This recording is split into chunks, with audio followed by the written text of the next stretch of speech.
would be untrue. You know that I would be a liar if I was to say to you, girl, we couldn't get much higher. Come on, baby, light my fire. Come on, baby, light my fire. Try to set the night on fire. The time to hesitate is through.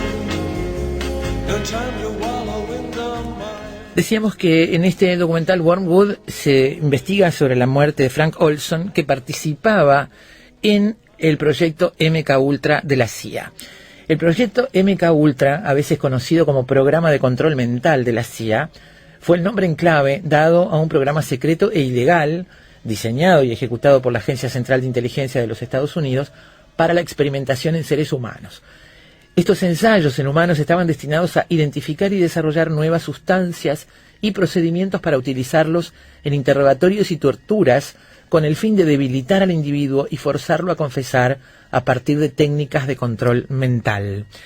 Se supone, y así lo sostiene su hijo, que su propio padre fue víctima de la administración de LSD y que eso fue lo que de alguna manera derivó en el suicidio o más bien en el impulso para que se suicidara, porque entre otras cosas este hombre ya estaba en contra de algunos procedimientos de la CIA, como los interrogatorios no convencionales, entre comillas, o el uso de armas bacteriológicas. Sobre el LSD queremos hablar esta tarde con un amigo desde hace muchos años, siempre oyente del otro lado, que es Bernardo Borkenstein, químico. Estoy buscando por acá, a ver, Borkenstein, le voy a pedir un segundo, porque se me entreveraron los papeles. Acá está, y no quiero equivocarme. Bernardo Borkenstein es químico farmacéutico, ex docente de la Facultad de Química, estudió filosofía contemporánea a nivel de maestría y es crítico de teatro, y su área actual de estudio es la filosofía del conocimiento y la historia de la química en Uruguay. Él me dijo que se especializó en filosofía e historia de la química y la farmacia y que los casos de las drogas son geniales. Y aceptó, a pesar de que está de vacaciones o semi-vacaciones, conversar esta tarde con nosotros sobre el LSD. ¿Cómo anda, estimado Bernardo, ex del cilindro? ¿Cómo estás, Daina? Ex del cilindro, actualmente de las Toscas. Sí, los oyentes del programa Rompecabezas, si alguno compartimos en estos tiempos, Sí. se acordarán de Bernardo del Cilindro y sus aportes que tenían muchísimo de humor. Los top 10. Los top 10 de Bernardo del Cilindro eran imperdibles, imperdibles. Fue una época completamente fundacional esa de la de Rompecabezas. Claro que sí, claro que yo siempre la recuerdo con muchísimo cariño. Fue un trabajo que disfruté muchísimo y los oyentes eran fantásticos y tenían una onda con el programa muy buena. Hay muchos oyentes que son amigos a partir de esa época. Bueno, Borkenstein, ¿por dónde empezamos a hablar del LSD? Porque, mira, te voy a decir una cosita. Estoy tentado de empezar un poco antes. ¿Viste el documental ese que estás hablando, el Wormwood? Sí. ¿Vos sabés por qué se dice así al ajenjo en realidad en inglés? Ay, no me quemes el programa, decime por no qué. te lo quemo. No, decile. Es porque la Cintia, la semilla Cintium es un vermífugo. Se utiliza para tratar los parásitos. Claro. Entonces, por eso le dicen Wormwood. Wormwood. ¿Y si vos lo pronunciás en alemán, sabés alemán? No, mi ignorancia en alemán es perfecta. Yo no, pero aprendí ahora mirando internet. Si lo pronunciás, si decís ajenjo en alemán, Wormwood suena a vermut. Ah, mirá. Voilà. Vermut, pero sí. Ah, interesante. Todo tiene que ver con todo, estimado. Y en la química seguro. Y bueno, y ahora sí yendo al LSD, que es lo que tú me preguntabas, fue una droga que apareció de casualidad, como casi todas las drogas que se encuentran, cuando un científico se llama Albert Hoffman estaba buscando un medicamento. O sea, porque tú sabrás, una de las industrias más rentables y más lucrativas del planeta es la fabricación de medicamentos que no curan nada. Sí. Él en aquel momento estaba trabajando para Sandoz, ¿verdad? Para Sandoz empezó a trabajar un poquito después. Ajá. Pero sí, evidentemente la investigación tenía que estar financiada por Sandoz ya desde aquella época, porque como te decía, los medicamentos que curan hacen que el paciente deje de ser un cliente. Claro. Entonces lo ideal es tener medicamentos que no curen nada, que te permitan que el paciente consuma y no se cure nunca. Claro, un paliativo. Seguro. Y estaban trabajando con un producto que se conoce desde la más larga antigüedad, que es el ergot. ¿Qué es eso? El ergot es un hongo que se llama Claviceps purpurea, que crece en el centeno, y por eso se lo llama cornezuelo del centeno. Es el cornezuelo es el hongo. El cornezuelo es el hongo, tiene forma de un clavo de olor, ¿viste? Sí. Como los clavitos de olor, tiene una forma parecida a eso. Sí. Y crece en el centeno. Sí. Es un invitado de piedra que crece en los cultivos de cereales, porque crece también en la cebada y en otros, que tiene una gran cantidad de sustancias que son activas desde el punto de vista farmacológico. Y tengo entendido que es muy tóxico. En la Edad Media caían como moscas y no sabían que era eso, el problema que era el pan. Se llamaba la maldición del pan negro, y se cree que, ahora lo vamos a explicar un poco antes, que todas las episódicas invasiones de brujas, de hombres lobo y de monstruos de ese tipo estaban vinculadas a la intoxicación con el cornezuelo de centeno. Mirá. Porque tiene propiedades no tan potentes ni tan refinadas como la del LSD, pero parecidas. Mirá, así O sea, que si tiene ojo, algo tiene una enorme alucinógeno cantidad. también.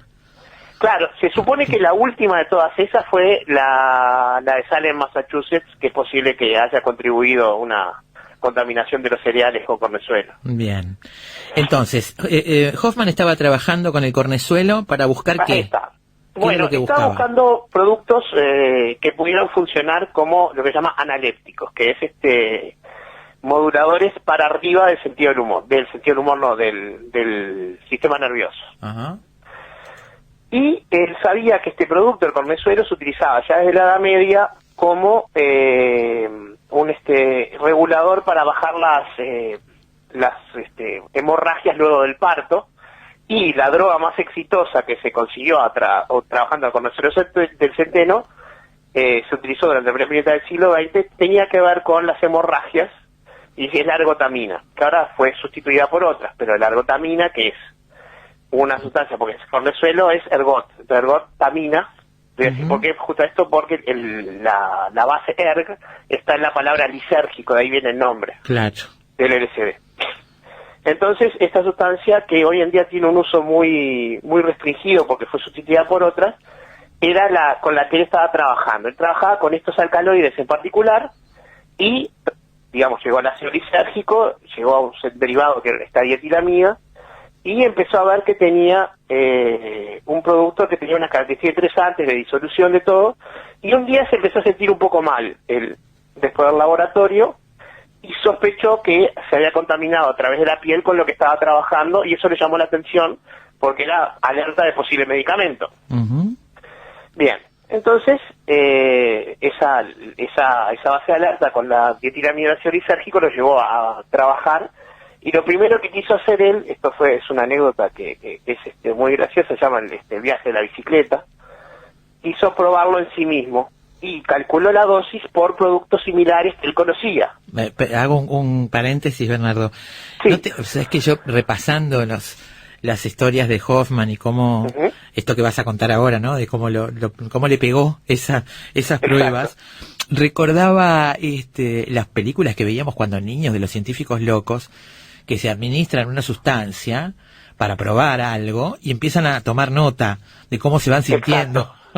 Empiezan a decir Yo qué sé, o la mosca, ¿te acordás de la mosca cuando va escribiendo todo hasta que finalmente no puede escribir más nada? La mosca antigua, no la mosca de ahora, la mosca del 50 y pico.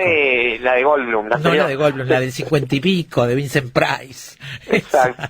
Que van sí. tomando nota de cómo se sienten hasta que finalmente no pueden describir más. Bueno, pero es que era muy común que eso ocurriera. En el descubrimiento de la morfina estuvo involucrado un experimento similar donde el científico se llama Arthur Turner primero mató 5 o 6 perros para tener una idea de cuál era la dosis que había que darle a ese producto que estaba estudiando, que todavía no tenía nombre, y agarró 4 o 5 vagos del pueblo, literalmente lo dice así el libro, ¿Sí? y se lo dio a todos y quedaron catatónicos, él incluido, como un día y medio en el laboratorio de él, porque le erró la dosis. Sí, tengo entendido que eran dosis muy pequeñas comparadas con otras sustancias, pero Infinitamente pequeñas. Estamos hablando del orden de los microgramos. Pero con los diarios del lunes parece ser que igual era mucha cantidad. No, claro, porque lo que él hizo fue razonable. Dijo, tengo una molécula similar, la dosis va a ser más o menos igual, tomo un poco menos. Y tomó una dosis de unos 300 microgramos, no me acuerdo exactamente ahora, que es más o menos lo que tomaba un consumidor avesado en la década del 60. Ujú. Pero él la tomó de una como primera vez. Ahora vamos a ver cuáles son las características del LSD, qué es lo que lo hace tan especial como droga. Bien. Entonces al principio no sintió nada porque no, digamos, los que consumen ácido lo sabrán actualmente, no es instantáneo el efecto del LSD, demora un rato de inducirse. Y al rato empezó como a sentirse mal, le dieron los efectos secundarios primero, y le pidió a una ayudante que lo acompañara a la casa que iba a ir en bicicleta, porque como era la época de la guerra no tenían nafta ni autos. Sí.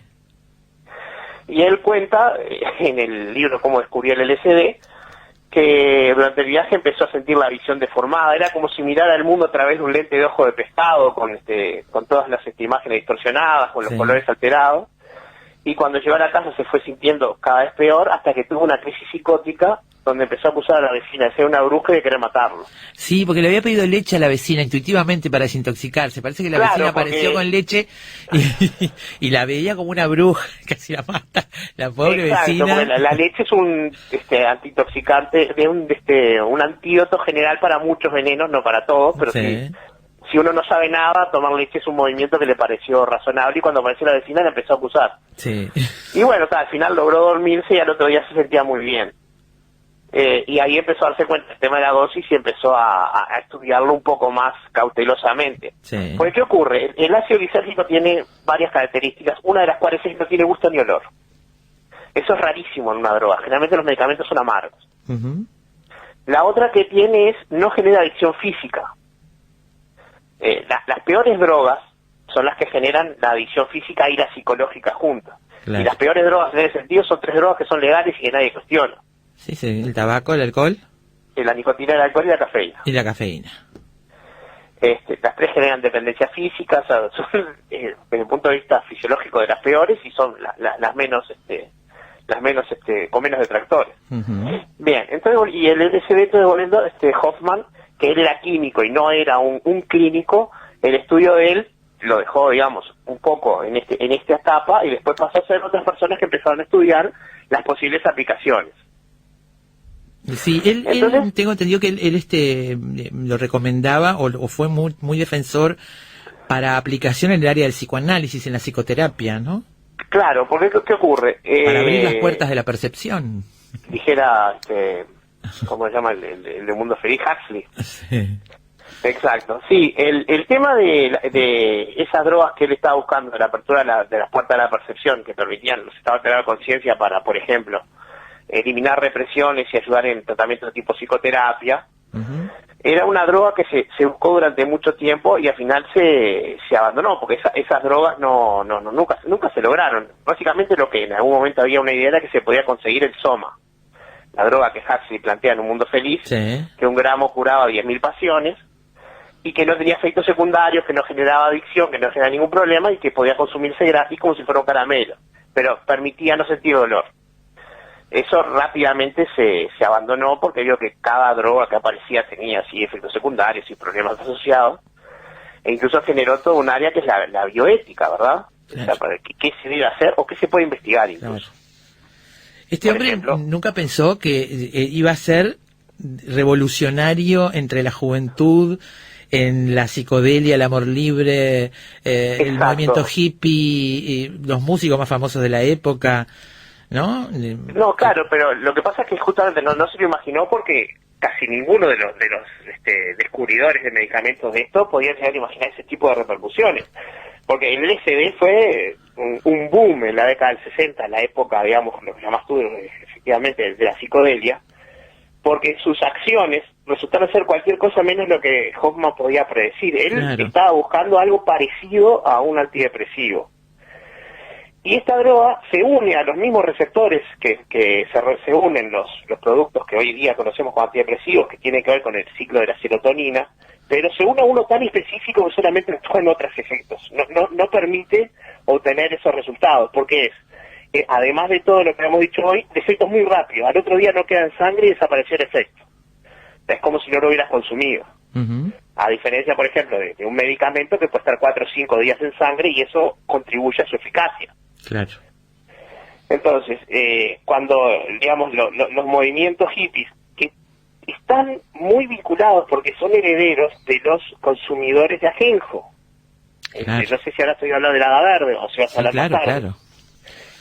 Pero esos eran de una década anterior, eran los de la década del 40 y hasta el mediados del 50, el consumidor de Pernod y el Suissé, que ahí el activo es la Tuyona, y que pasaron después por los beatniks al alcohol a cantidades abismales, y luego a la psicodelia en los hippies, que fueron los herederos de los beatniks.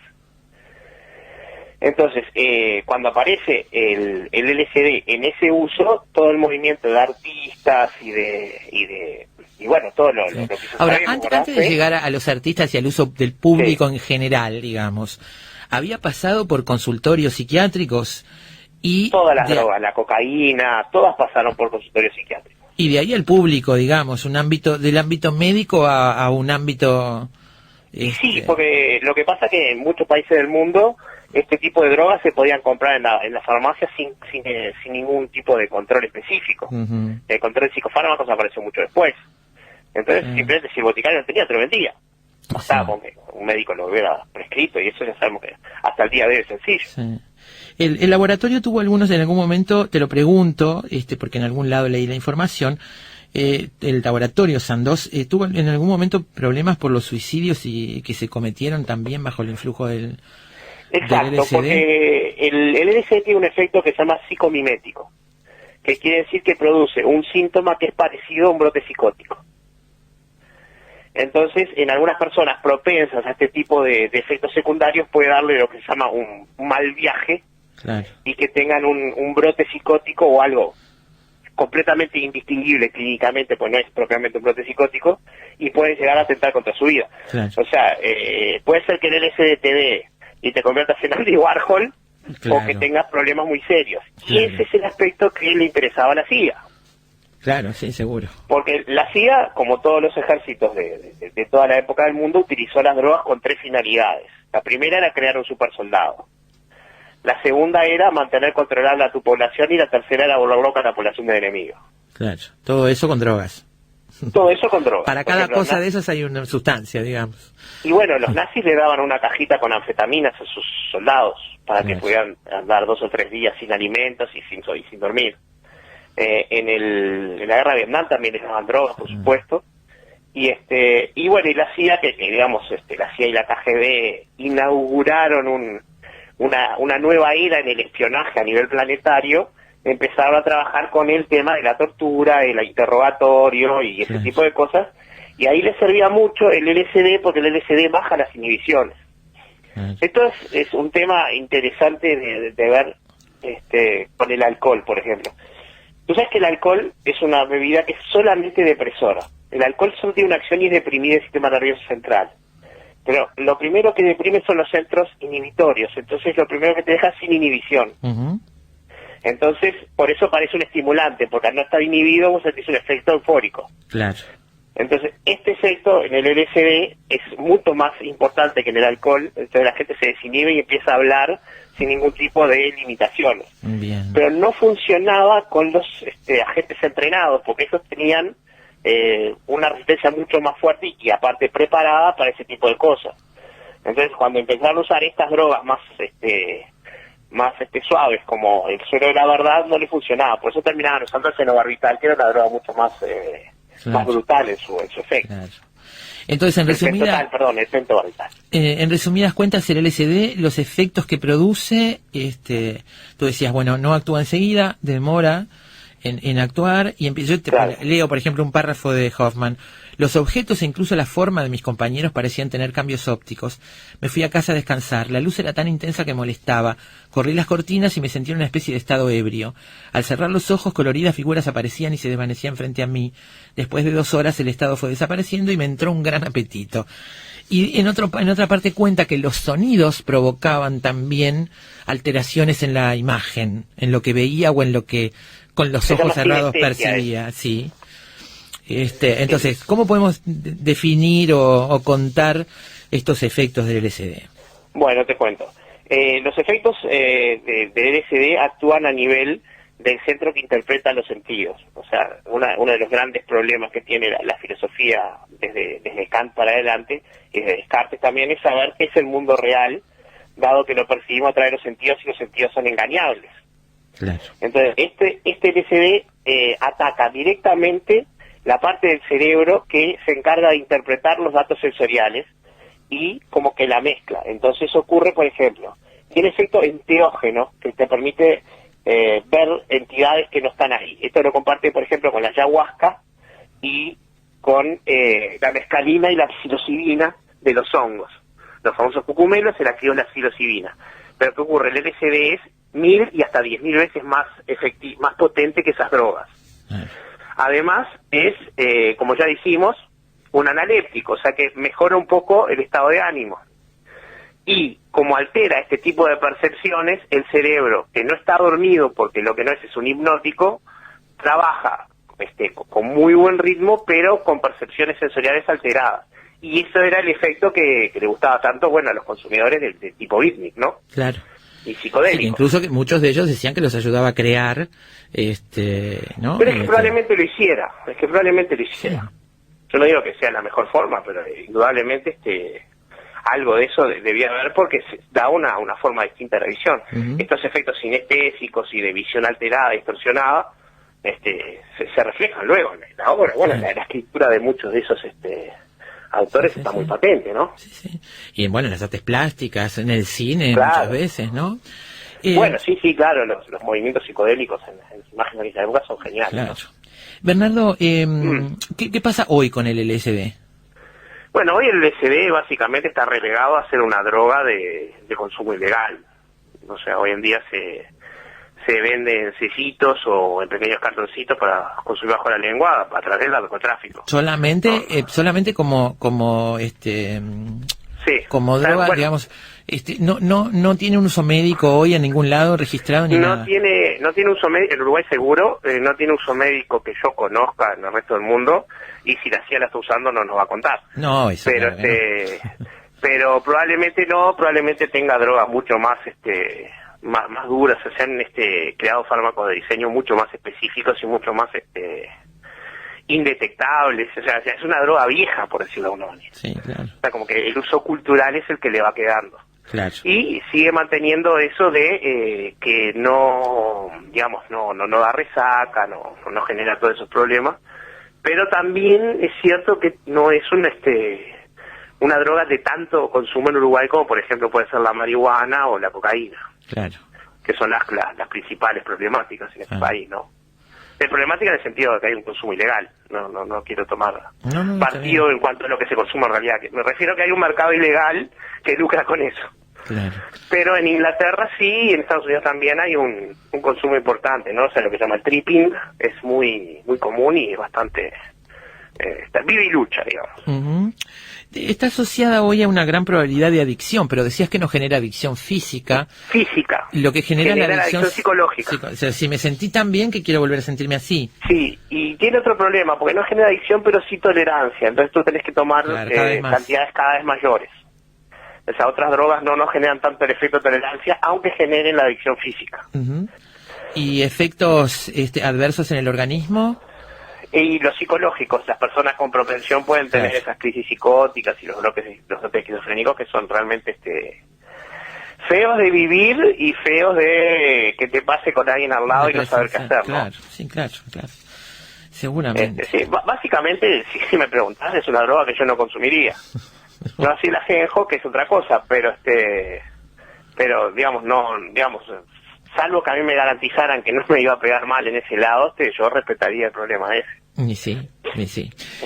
¿Alguna cosa más que viste, Wormwood? Todavía no. No, todavía no tengo la oportunidad. Estoy en un lugar donde no tengo acceso a Netflix. Está bien. Entonces, pero estoy segura que te va a interesar. No me cabe ninguna duda. Ya noté los otros documentales que marcaste y bueno, la referencia a Hamlet terminó de engancharme como si fuera poco. Muy hamletiano, es muy hamletiano Wormwood. Tengo por acá un mensaje de Enzo, que quiere comunicarse contigo, y le dije que me pasara sus datos porque dice que está haciendo una maestría en educación de la química. Mira tú. Y bueno, dale mis datos sin problema, no hay problema. Perfecto, le doy tus datos. Bernardo, un abrazo grande, que disfrutes mucho de esa parrilla. Muchas gracias, Wagner. Siempre prendida esa parrillita, La parrilla y el horno. Eso es lo que veo en Facebook, está todo el día ahí. Eso, bueno. Y después no nos olvidemos que hay una droga mucho más letal que el LSD, que es el HS9, ¿verdad, Aina? El HS9. Por favor, HS9 es un jugador de fútbol, ¿verdad? Digamos para que no crean que estamos traficando claro, algo. No, por supuesto. Si es un jugador de fútbol que a Daina le gusta y a mí no. Está bien. Yo lo defiendo y Borkenstein lo ataca. Bernardo, te mando un abrazo grande. Un abrazo enorme y a la orden. Muchas Daina, gracias. Chao. Amigos, Bernardo Borkenstein en Efecto Mariposa, el LSD. Y ahora vamos a ver algo sobre la Ajenjo, Chernobyl y varias cosas más. Pero muy rápidamente porque no nos queda casi tiempo.